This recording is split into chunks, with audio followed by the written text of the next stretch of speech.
네, 오늘 본문은 예수님과 니고데모가 대화를 나누는 장면이 기록되어져 있는 말씀입니다.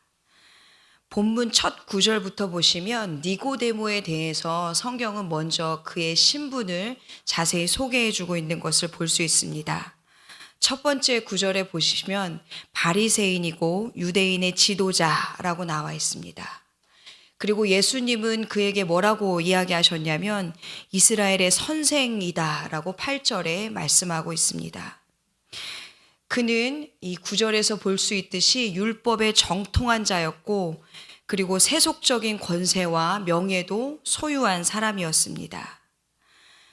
율법에 정통했다라는 것은 당대에 있어서 하나님의 말씀을 그 누구보다도 잘 아는 사람이었고 하나님에 대한 열망이 있었던 사람이었습니다. 동시에 종교와 정치의 최고 의결권을 가진 사내들인 공회의 의원이었습니다. 즉 그는 사법권과 이 정치 행정권도 가지고 있는 막강한 권력을 가지고 있었던 사람입니다. 그런 니고데모가 밤중에 예수님을 찾아갑니다. 굳이 왜 밤중에, 그것도 이 세상에 살아가면서 부족한 것 하나 없는 그가 왜 예수님을 찾아갔을까요? 예수님에 대한 완전한 신뢰가 없었기 때문입니다. 예수님이라는 사람이 누구인지는 소문을 익히 들어서 잘 알고는 있지만 내가 만약 예수님을 찾아갔을 때 나에게 올 수 있는 불이익, 사람들의 시선을 아직은 그는 감당할 자신이 없었습니다.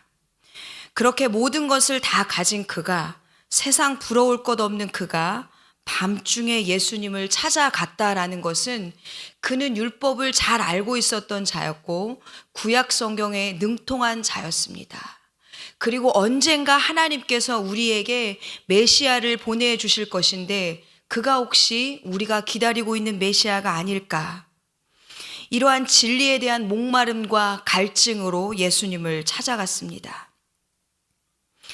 여기에 계신 저와 성도님들께서는 우리가 신앙생활 하면서 어떠한 목마름, 어떠한 갈증이 있으십니까? 니고데모는 하나님을 잘 믿기는 했지만 하나님의 나라에 들어갈 자신은 없었습니다.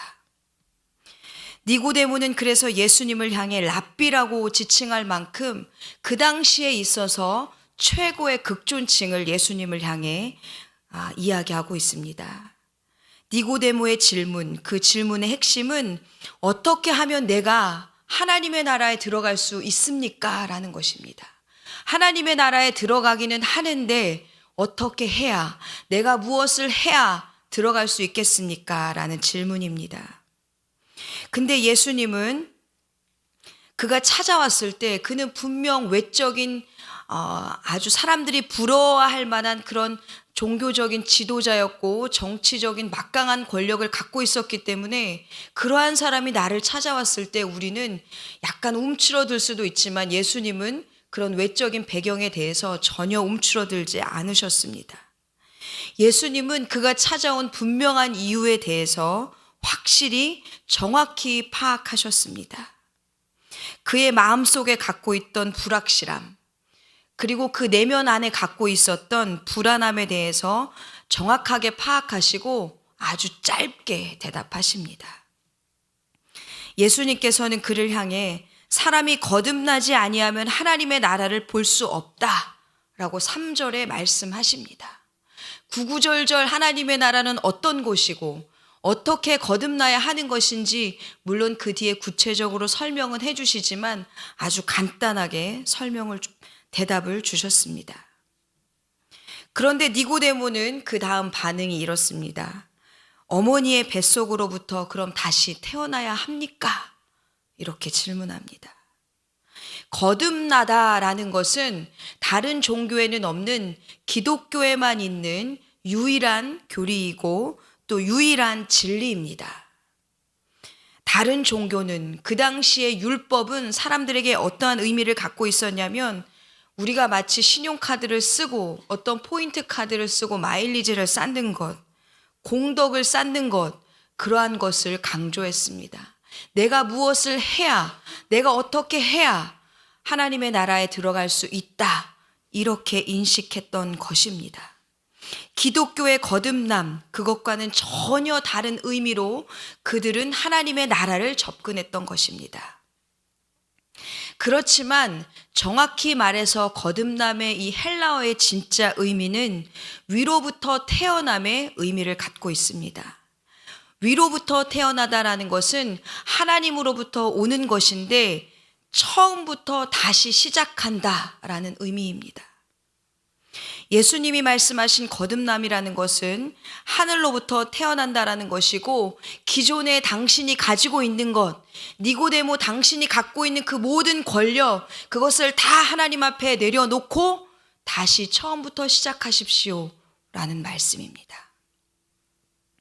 처음부터 다시 시작하는 자리, 하나님만 바라보는 자리, 아무것도 없는 사람이 모든 것을 다 내려놓고 다시 시작하는 것은 쉽습니다. 그러나 모든 것을 다 가진 그가 자신의 모든 기득권을 내려놓고 예수님을 따른다는 것은 쉬운 일이 아닙니다. 뭔가 그는 예수님께 찾아가면 한 수 배울 수 있겠지, 뭔가 진리를 깨달을 수 있겠지 하고 찾아갔지만 다 내려놓으십시오. 지금 있는 그 자리에서 다시 시작하십시오라는 예수님의 말씀은 그에게 큰 충격이었습니다. 그렇다면 하늘로부터 우리가 다시 태어난다라는 것은 무슨 뜻일까요? 예수님은 다시 5절에 이렇게 말씀하십니다. 사람이 물과 성령으로 나지 아니하면 하나님의 나라에 들어갈 수 없습니다. 하나님의 나라에 들어가려면 위로부터 태어나야 하는데 물과 성령으로 거듭나야 합니다 라고 다시 말씀합니다.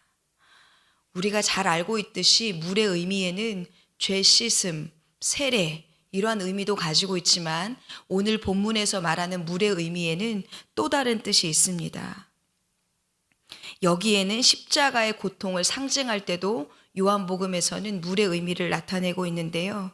19장 34절에 보시면 예수님께서 십자가에 달리셨을 때 한 군인이 다가와 옆구리에 창을 찌릅니다. 그때 피와 물이 나오더라 라는 성경의 기록이 있습니다.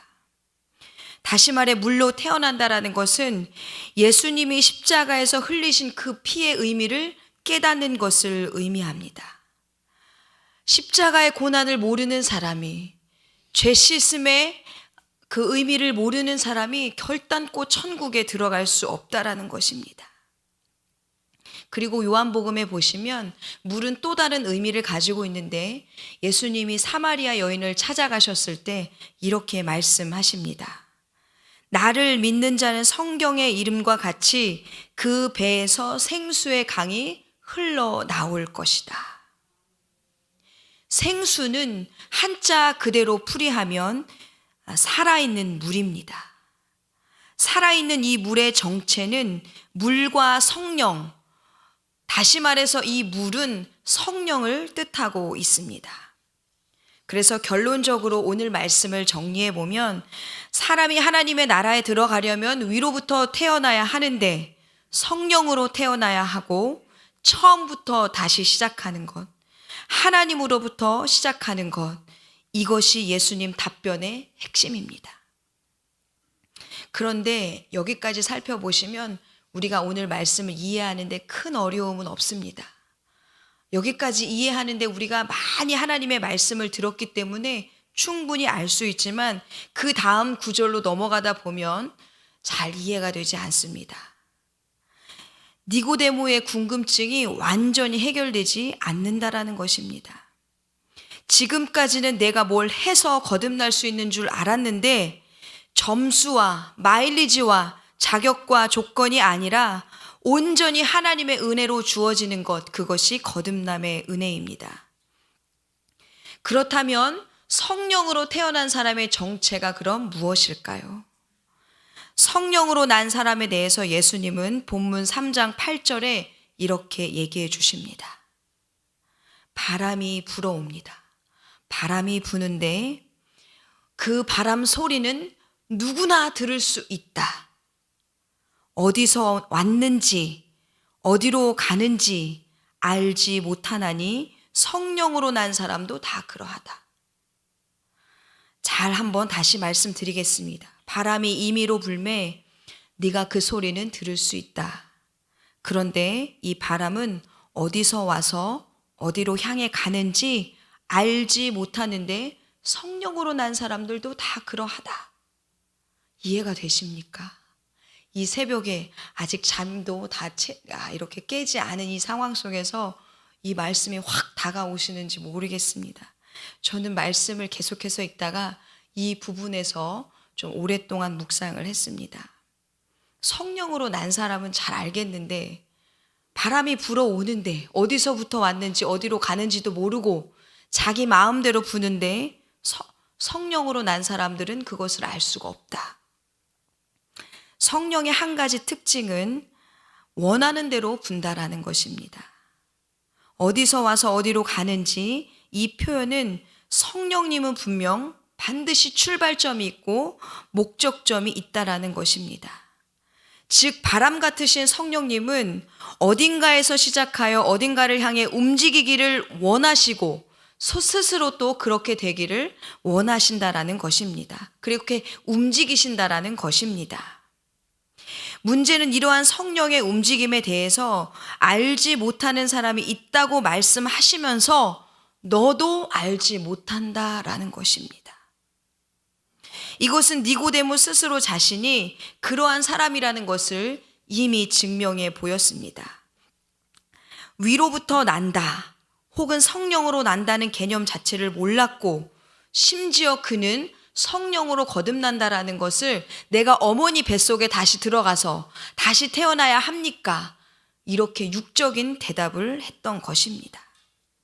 육의 사람은 아무리 예수님이 영적인 대화로 시도하셔도 알아듣지 못합니다. 성령에 대해서 아무것도 모른다는 것은 아닙니다. 니고데모도 구약 성경을 잘 알고 있었기 때문에 성령에 대해 알고 있었지만 그 소리는 듣기는 하지만 그 진정한 의미를 너는 모른다라고 예수님께서 정확하게 지적해 주십니다. 성령으로 우리가 거듭나지 않아도 우리가 겉으로 볼 때는 신앙생활 잘 하는 것처럼 보여도 기도의 자리에 열심히 나오는 것처럼 보여도 누가 봐도 거듭난 사람처럼 보인다 해도 하나님이 진정 보실 때 거듭나지 않을 수도 있다라는 것입니다. 비록 남의 눈을 피해서 밤에 찾아오긴 했지만 그는 하나님의 나라에 들어가는 방법에 대해서 예수님은 알고 계실 거라는 기대를 품고 온 그로서는 계속해서 예수님의 대답을 들으면 들을수록 미궁 속으로 빠져들게 됩니다. 사실 당시 예수님은 어떻게 보면 장가도 가지 않은 30대 초반의 젊은 청년입니다. 한 나라의 핵심 인물이고 율법 선생이기도 한 바리새인이 이런 젊은이에게 가르침을 간다라는 것은 분명 쉬운 결단은 아니었습니다. 니고데모는 예수님의 신기한 기적들을 보면서 그분이 정말 뭔가 범상치 않은 분임을 깨달았습니다. 하지만 그는 이 표적의 겉만 보았지 그 표적을 예수님께서 왜 행하시는지는 그 진정한 의미를 몰랐습니다. 당시 이스라엘 사람들, 유대 사람들이 모두 다 그러했습니다. 예수님이 주시는 이적과 표적, 그 기적의 진짜 의미는 사인입니다. 사인은 예수님께서 내가 이것을 행함으로써 너희에게 왜 보여주는지 하나님의 나라를 알려주시기 위한 예수님의 사인이었지만 그 당시 사람들은 예수님의 신비한 현상에만 관심이 있었지 그 진짜 속뜻은 알지 못했습니다. 이것이 바로 주님이 말씀하시는 육으로 난 것은 육이다라는 6절의 말씀입니다. 당시에 많은 사람이 니고데모와 같았습니다. 그리고 뒤이어 예수님은 또 이렇게 말씀하십니다. 6절 말씀 뒤이어 8절에 성령으로 난 사람도 사실은 알고 보면 육적인 사람과 별반 다를 게 없다라는 것입니다. 그런데 충격적이지 않습니까? 예수님을 따르고 있던 제자들은 그럼 무엇입니까? 12명의 제자들은 자신의 모든 생업을 버리고 예수님을 따라 향해 갔는데 나는 성령으로 거듭난 사람인 줄 알았는데 아무도 그렇지 않다라고 말씀하시는 예수님의 답변을 제자들이 들었을 때 그들도 충격적이었을 것입니다. 그 이유를 예수님께서는 요한복음 12장에 가서 해결해 주십니다. 뭐라고 얘기해 주시냐면 12장에 가서 이렇게 말씀하십니다. 23절에 보시면 인자가 영광을 얻을 때가 왔도다. 한 알의 밀이 떨어져 땅에 죽으면 많은 열매를 맺을 것이다. 여기에 앞서 중요한 말은 인자가 영광을 얻을 때입니다. 인자가 영광을 얻을 때, 그때 너희들이 비로소 성령으로 온전히 거듭난 자들이 될 것이다 라는 것입니다.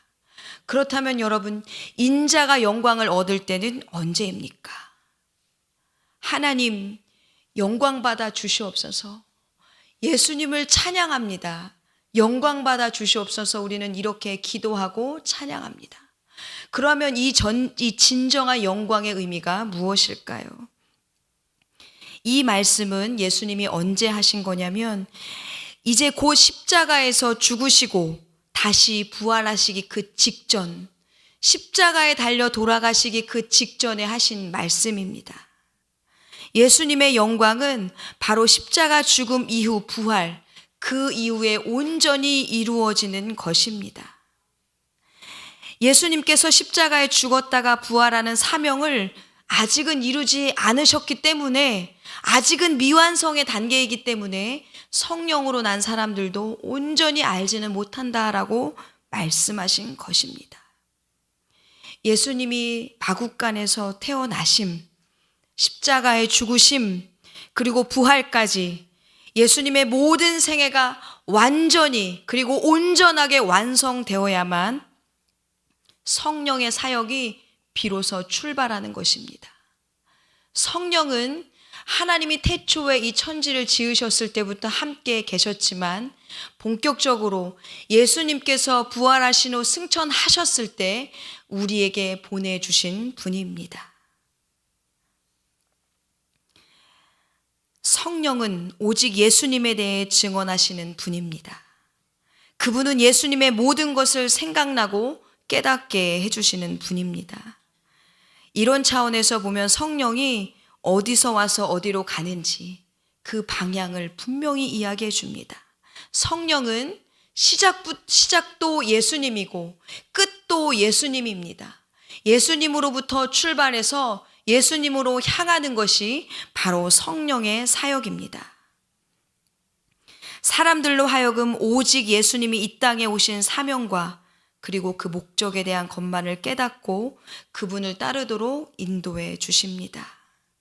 그래서 예수님의 생애 중에 주님이 걸어가신 길을 비로소 완성시킨 가장 중요한 것은 십자가입니다. 그래서 영광 받는다라는 것은 고통이 반드시 뒤따라야 하는 것인데 우리의 삶도 마찬가지입니다. 우리는 예수님을 향해 따라가고 예수님의 그 온전하신 구원의 길을 이루고자 우리도 열심히 신앙생활하며 지금도 이 새벽의 제단을 깨우시는 줄 믿습니다. 그러나 십자가의 길만, 고통의 길만 우리에게 주셨다면 우리가 예수님을 따라야 할 이유가 없습니다. 성령님은 그 십자가의 고통을 뛰어넘어 예수님이 우리에게 부활하시고 승천하신 그 영광을 보여주셨을 때처럼 우리를 그 영생의 길로, 예수님의 부활의 길로 인도해 주실 줄 믿습니다. 우리의 십자가의 고통 가운데 있을 때, 우리의 삶이 힘든 여정을 지나갈 때 우리를 인도해 주시고 지금도 함께 걸어가시는 줄 믿습니다. 우리가 힘들 때 이 길을 잘 걸어갈 수 있도록 도와주실 줄 믿습니다. 예수님은 니고데모에게 야, 니고데모야, 이보십시오. 이보세요, 니고데모. 당신은 당대 최고의 지도자이고 또 많은 사람들의 존경을 받으면서 하나님 나라에 들어가는 이 간단한 진리 하나도 모르십니까? 라고 비판하는 것이 아닙니다. 대화를 통해서 성령과 거듭남에 대해 그리고 십자가와 부활에 대해 친절하게 알려주시면서 계속해서 읽으시다 보면 요한복음 3장 16절에 큰 진리의 말씀을 들려주십니다. 내가 이 땅에 온 것은 하나님의 나라를 이루려고 이 땅에 온 것입니다. 많은 사람들에게 구원을 선포하기 위해 온 것입니다라는 이 말씀이 니고데모와의 대화 가운데 나온 말씀입니다. 그렇다면 니고데모는 이렇게 예수님을 만나고 다시 돌아갑니다. 그리고 여기서 만남이 끝났을까요? 성경에 보면 니고데모는 요한복음에 2번 더 등장합니다. 어디에 등장할까요? 예수님을 십자가에 못 박을 때 같이 못 박으라고 그 군중 속에 합류해서 거기에 나왔을까요? 아니면 도전만 받고 용기는 받았지만, 용기는 내가 가져야겠다 결심했지만 조용히 숨죽여 있었을까요? 그는 언제 등장했냐면 요한복음 19장에 십자가에 달려 돌아가시기 전 붙잡히셨을 때, 그리고 예수님의 무덤 앞에 등장합니다. 니고데모는 예수님께서 십자가에 달려 돌아가시고 그 돌 무덤 앞에 찾아오는데 빈손으로 오지 않았습니다.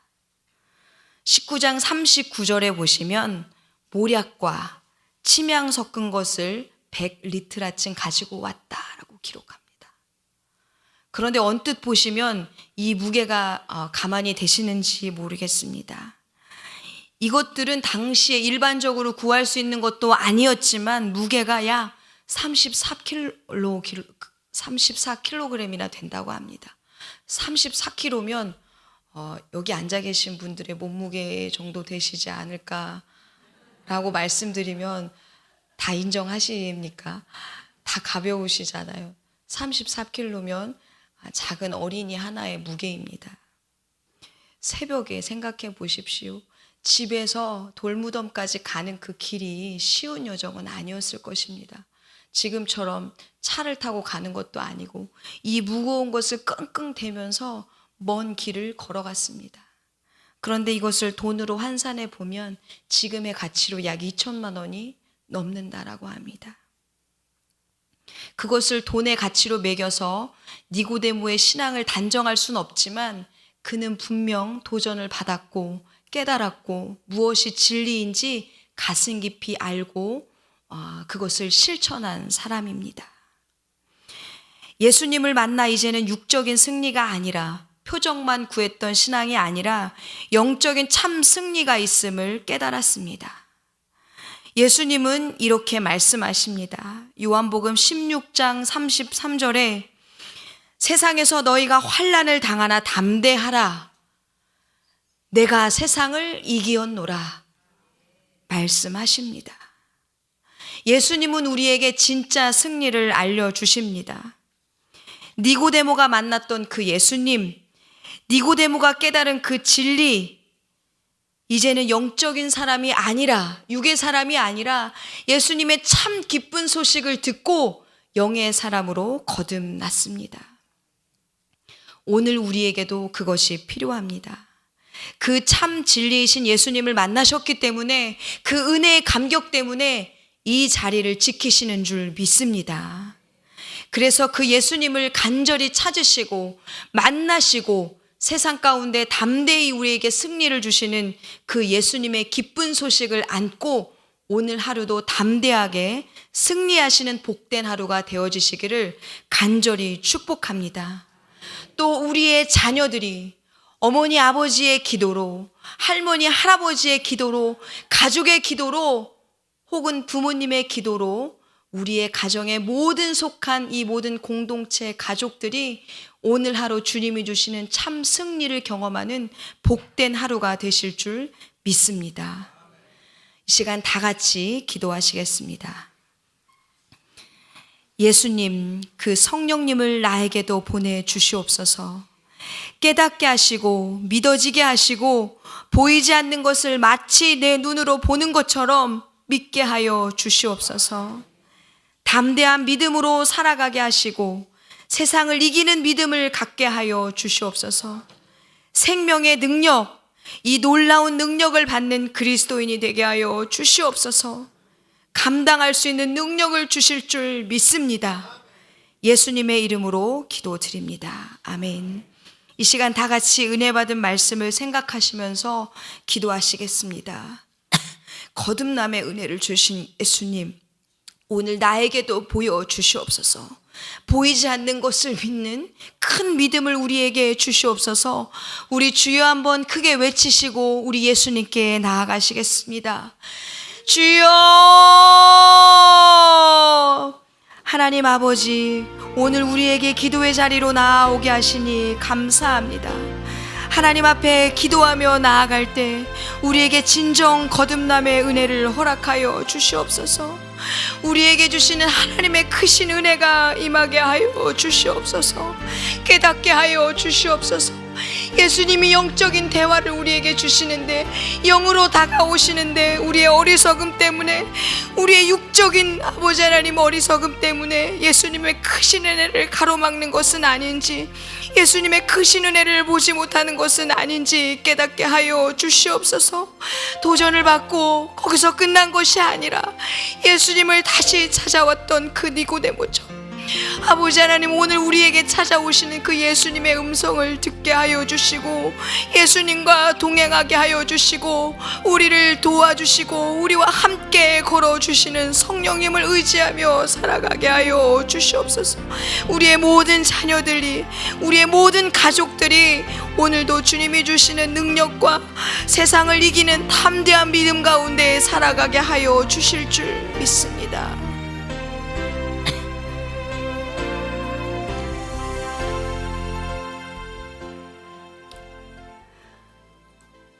오늘도 우리에게 승리를 주시는 예수님 감사합니다. 주님이 주시는 능력 가운데 살아가게 하여 주실 줄 믿습니다. 지금은 우리 주 예수 그리스도의 은혜와 하나님 아버지의 크신 사랑과 성령님의 교통하심이 하나님의 자리에 나와 기도하고 담대함으로 오늘 하루도 승리하며 살아가길 다짐한 주님의 모든 백성들 가운데 영원토록 함께 계시기를 간절히 축원하옵나이다. 아멘.